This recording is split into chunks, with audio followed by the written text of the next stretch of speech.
मेरा नाम नेहा है। मैं 22 साल की हूँ और मेरे बदन में एक ऐसी प्यास सुलगती रहती है जो कभी शांत नहीं होती। मेरा सीना 30 साइज़ का है, भरी भरी और आकर्षक, जबकि कमर इतनी पतली है कि किसी का हाथ आसानी से घेर ले। मेरी आंखें ऐसी हैं कि गांव के लड़के मुझे देखते ही ठिठक जाते हैं, जैसे कोई जादू हो गया हो। मैं एक छोटे से गांव में रहती हूँ, जहाँ खेत खलिहान फैले हुए हैं और नदी किनारे हवा हमेशा ताज़ा बहती रहती है।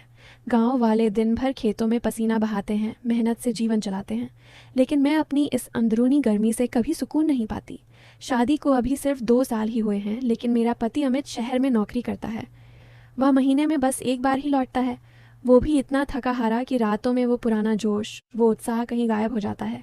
मेरा बदन हमेशा प्यासा रह जाता है, जैसे कोई आग बुझने का नाम ही न ले। हर रात अकेले लेटकर मैं सोचती रहती हूँ कि कब कोई जवान ताकतवर मर्द आएगा जो मुझे पूरी तरह से अपना बना लेगा, मेरी इस प्यास को बुझा देगा। अगर आप मुझसे बात करना चाहते हैं तो कहानी को पूरी सुने, क्योंकि मेरा नंबर इसी कहानी में बताया है। घर में ज़्यादातर समय मैं अकेली ही रहती हूँ। दोस्तों, ये कहानी मेरी और मेरे देवर अमित की है।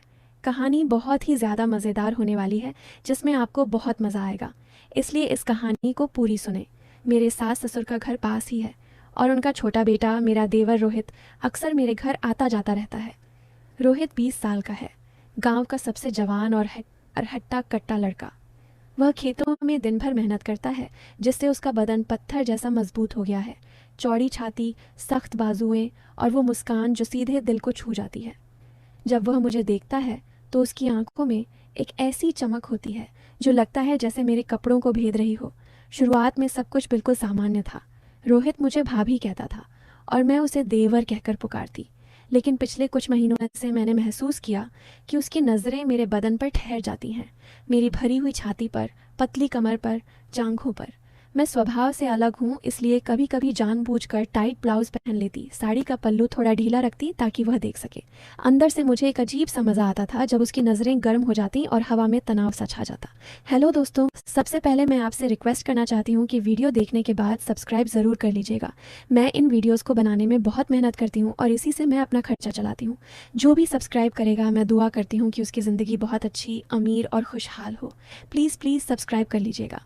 एक गर्मी के दोपहर, मौसम इतना उमस भरा था कि सांस लेना भी मुश्किल हो रहा था। मैं घर में सिर्फ ब्लाउज और पेटीकोट में थी, पल्लू भी नहीं लिया था। रोहित खेतों से लौटा, पसीने से तर बनियान और लुंगी पहने हुए। उसने पानी मांगा। मैंने गिलास बढ़ाया, लेकिन हाथ फिसल गया और पानी उसकी बनियान पर गिर पड़ा। मैंने झुककर हाथ से पोंछना शुरू किया। मेरा हाथ उसकी सख्त छाती पर रुक गया। उसकी धड़कन इतनी तेज थी कि मेरे हाथ के नीचे महसूस हो रही थी। वह मेरी आंखों में देखता रहा और धीमी गहरी आवाज़ में बोला, भाभी, आप तो गांव की सबसे खूबसूरत औरत हो, कोई आप जैसी नहीं देखी मैंने। मैं मुस्कुराई, थोड़ा शर्माई और बोली, रोहित, तू भी तो गांव का सबसे जवान और ताकतवर लड़का है, तेरी तरह कोई नहीं। मैंने अपना हाथ नहीं हटाया। हम दोनों कुछ पल ऐसे ही खड़े रहे। हवा में एक अजीब सी बिजली दौड़ रही थी। उस दिन से रोहित की हिम्मत बढ़ गई। कभी खेत से लौटते हुए पीछे से आकर मेरी कमर में हाथ डाल देता, जैसे कोई पुराना दोस्त हो। कभी शाम को बातें करते हुए मेरे बगल में बैठ जाता और हाथ मेरी जांघ पर रख देता। सुबह सुबह मेरे कमरे में आकर बेड के पास खड़ा हो जाता और मेरी छाती को लंबे समय तक देखता रहता। मैं कभी रोकती नहीं थी, बल्कि अंदर से एंजॉय करती, क्योंकि अमित की अनुपस्थिति में मेरा बदन प्यास से तड़प रहा था। रोहित की जवानी, उसका मजबूत बदन मुझे पागल बना रहा था, इसलिए कभी कभी इशारे भी देती, ब्लाउज का हुक खुला छोड़ देती, साड़ी का पल्लू जानबूझकर गिरने देती। एक रात सास ससुर शहर गए हुए थे। रोहित मेरे घर रुक गया था, क्योंकि बारिश की वजह से रास्ता बंद हो गया था। घर में सिर्फ हम दोनों थे। बाहर तेज बारिश हो रही थी, बिजली कड़क रही थी और अचानक सारी लाइटें चली गईं। कमरे में घना अंधेरा छा गया। मैं बिस्तर पर लेटी थी, दिल जोरों से धड़क रहा था। नींद कहाँ आ रही थी। रोहित की वो नज़रें, उसका स्पर्श, उसकी गर्म सांसें सब याद आ रही थीं। मेरा बदन सुलग रहा था, जैसे सालों की प्यास एक साथ उफान मार रही हो। मैंने अपनी डायरी निकाली और कुछ लाइनें लिखीं। ये आग कब बुझेगी? अमित कब समझेगा मेरी तड़प को? तभी दरवाज़ा खटका। रोहित अंदर आया, सिर्फ पतली बनियान और लुंगी में। उसके बाल गीले थे, बदन पर बारिश की बूंदें चमक रही थीं। वह बेड के पास आया और फुसफुसाया, भाभी, बारिश की वजह से नींद नहीं आ रही, डर भी लग रहा है। मैं बेड पर उठ बैठी और बोली, नहीं रोहित, बस एक बेचैनी सी है, तू बैठ जा। वह मेरे बगल में किनारे पर बैठ गया। कमरे में बाहर की हल्की चांदनी रोशनी आ रही थी। उसने मेरा हाथ पकड़ा और बोला, भाभी, मैं जानता हूँ आप क्या महसूस कर रही हैं। भैया शहर में रहते हैं, आपको वो सुख नहीं दे पाते जिसकी आपकी हकदार हैं। आपकी आंखों में वो प्यास झलकती है जो मुझे भी जला रही है। मेरा दिल पागलों की तरह धड़क उठा। मैं अभी चाहती थी कि रोहित आगे बढ़े, इसलिए हाथ नहीं छुड़ाया। बोली, रोहित, तू सही कह रहा है, मेरा बदन प्यासा है और तू इतना जवान, इतना मजबूत। वह और करीब सरक आया। उसकी सांसें मेरे चेहरे पर लग रही थीं। बोला, भाभी, मैं आपको पूरी तरह अपना बनाना चाहता हूँ।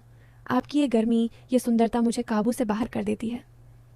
उसने मेरा हाथ अपनी छाती पर रख दिया। उसकी धड़कन मेरे हाथ तले तूफान की तरह थी। मैंने हाथ नहीं हटाया। वह मेरे कंधे पर सिर टिकाने लगा।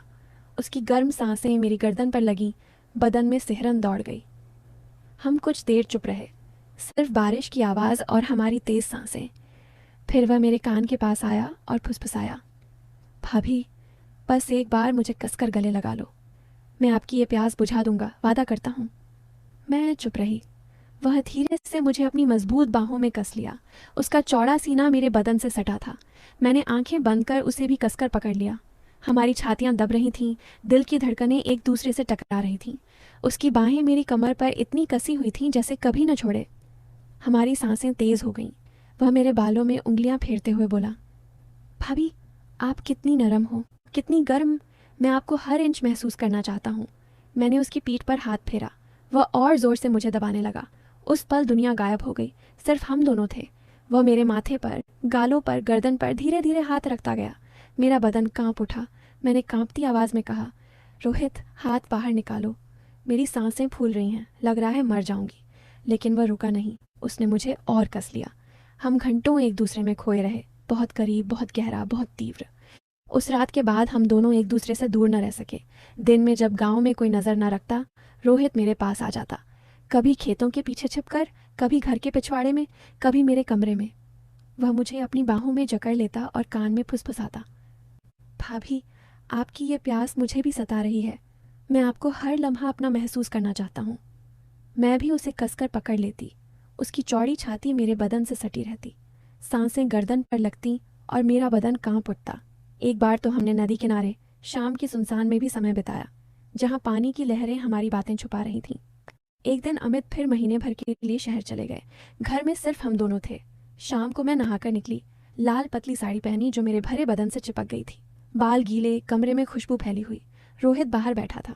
मुझे देखते ही उसकी आंखें चमक उठीं। वह उठा और बोला, भाभी, आज आप तो किसी परी से कम नहीं लग रही। मैं खुद को रोक नहीं पा रहा। मैं चुप रही।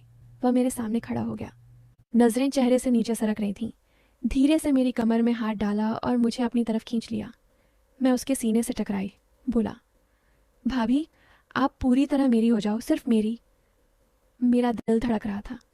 मैंने उसकी छाती पर हाथ रखा और बोली, रोहित, ये आग बहुत भयानक है। मैं डर नहीं रही, बल्कि और भूखी हो रही हूँ। वह मुस्कुराया और मेरी गर्दन पर हाथ रख दिए। उसका स्पर्श, सांसें, मेरा बदन जल उठा। मैंने उसे गले लगा लिया। हम कमरे में पहुंचे। वह मुझे बेड पर ले गया, ऊपर चढ़ गया। उसका मजबूत बदन मेरे ऊपर था। हाथ, पीठ, कमर, जांघों पर घूम रहे थे। मैंने उसकी बनियान उतार दी। उसकी चौड़ी छाती, सख्त मसल्स सामने थे। मैंने हाथ रखे। हमारी सांसें एक हो गईं। वह बोला, भाभी, आप कितनी नरम, कितनी गर्म हो। मैं आपको कभी ना छोड़ूंगा। आंखें बंद कर लीं। हम बहुत गहरे आ गए, तीव्र, जुनूनी। मैं चीखी, रोहित, बाहर निकालो। सांसें बंद हो रही हैं। लेकिन वह रुका नहीं और कस लिया। आग चरम पर पहुंची। चीखें कराहट बनी। फिर आनंद की आवाज़ें कमरे में गूंजी। उस शाम से हम पूरी तरह खो गए। अमित के जाने पर हम हर पल साथ जीते। सुबह रोहित कमरे में आता, बिस्तर पर मुझे बाहों में भर लेता। दिन में खेतों के पीछे या घर में मिलते। उसकी छाती सटी रहती, सांसें गर्दन पर, बाहें कमर जकड़ती। हर बार चीखती, बाहर निकालो। लेकिन वह कस लेता और आनंद की लहरें आती। वो रातें स्वर्ग सी लगतीं। मेरी प्यास उसकी आग से बुझ रही थी, लेकिन सुख के साथ डर भी था। गांव छोटा, अफवाहें अफवाहें फैल सकती थीं। फिर वो दिन आया। अमित का टूर अचानक खत्म हो गया। वह बिना बताए दोपहर को लौटे। हम कमरे में थे। रोहित मुझे बाहों में लिए, बहुत गहरे में। दरवाज़ा खुला, अमित अंदर। सब ठहर गया। उनकी आंखें हैरानी, दर्द, फिर गुस्से से लाल। चुपचाप बैग रखा और बाहर चले गए। मैं रोते हुए अलग हुई, कपड़े ठीक किए, पीछे भागी। खेत की ओर जा रहे थे, पैरों पर गिर पड़ी। अमित, माफ़ कर दो, मैं कमज़ोर हो गई। तू हमेशा बाहर, मैं अकेली। रोहित ने खालीपन भरा, लेकिन मैं तुझसे प्यार करती हूँ। रोहित आया, बोला, भैया गलती मेरी, मैंने भाभी की कमज़ोरी का फ़ायदा उठाया। अमित ने सांस ली, दर्द भरी आवाज़ में बोले, नेहा, रोहित, मैंने भरोसा किया था, ये गांव हमारा था, लेकिन लेकिन अब टूट गया। उस रात कोई न सोया। घर में सन्नाटा, सिर्फ मेरी रोने की आवाज़। अमित सास ससुर के घर चले गए। हम रोते रहे, खुद पर गुस्सा, शर्म, लेकिन रोहित की यादें जलाती रहीं। 3 दिन बाद अमित लौटे, चेहरा कठोर। बोले, नेहा, रोहित, रात भर सोचा, मैं तुम्हें खोना नहीं चाहता। रोहित मेरा भाई है, नेहा मेरी बीवी। माफ़ कर सकता हूँ, लेकिन भूल न सकूँगा। मैं रोई घुटनों पर। अमित, माफ़ कर, कमज़ोर पड़ गई। तेरी कमी में रोहित ने प्यास बुझाई, लेकिन दिल से तेरी हूँ। रोहित बोला, भैया गलती मेरी, गांव छोड़ दूंगा। अमित बोले, नहीं, रहना, लेकिन बदलाव होगा। नेहा, नौकरी बदलूंगा, ज़्यादा गांव रहूंगा, वो प्यार गर्माहट दूंगा जो कमी थी। और रोहित, दोबारा कभी नहीं। हम चुप। अमित ने गले लगाया, सुकून मिला। रोहित बाहर गया। महीनों मुश्किल, दूरी बनाई, नज़रें मिली तो मुड़ जाते। अमित बदले, टूर कम किए। रातें हमारी, जोश लौटा, रिश्ता मजबूत। रोहित को भूलने की कोशिश, लेकिन पूरी न भूली। एक दिन रोहित बोला, भाभी जा रहा हूँ, शहर में नौकरी लगी, भैया को खुश रखना, लेकिन तुम दिल में रहोगी, वो रातें भूलूंगा नहीं। मैं रोई, आखिरी गले लगाया। खुश रहना, वो सपना था, ख़त्म। रोहित गया। अब सिर्फ अमित और मैं। रिश्ता गहरा, गर्म, लेकिन रातों में रोहित की यादें, बाहें, सांसें, मीठा दर्द। मुस्कुराकर आंखें बंद। शायद प्यार था, शायद प्यास, लेकिन वो आग सुलगती है। मोरल, प्यास और आकर्षण कितने तीव्र हो सकते हैं ये साफ दिखता है, लेकिन रिश्तों की मर्यादा और भरोसा ही सच्ची खुशी देते हैं। गलत रास्ते का सुख दर्द और पछतावा लाता है। जो अपना है उसे प्यार और समय से संभालो, बाकी सब सपना ही रह जाता है।